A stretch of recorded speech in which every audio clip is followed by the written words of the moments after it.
Oke, kembali lagi. Kembali dia sama bahasa Sunda, sama bahasa Indonesia. Oke, wilujeng tepang deui baraya sadayana sareng abdi Mang Edon anu bade ngabewarakeun zaman-zaman kiwari anu keur aheng, anu keur fenomenal dan maca bewarana teu aya deui. Jadi abdi we kusorangan deuk aya rencang ngabewarakeun aya salah sahiji kejadian anu rongkah beja nama cenah aya anu gancet 3 poe 3 peuting. Warga didinya gujrud kulantaran bau bangkena geus ka mana-mana. Rek diteang keluarga didinya hubungeun da sieun jadi tersangka teh. Terus salah sahiji warga didinya ngalapor ke polisi supaya diteang ke kebon bolen.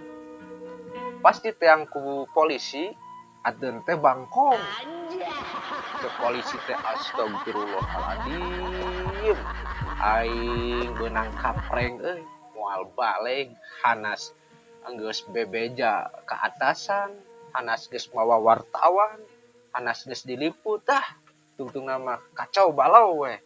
Pokona mah geus terjadi diliputna.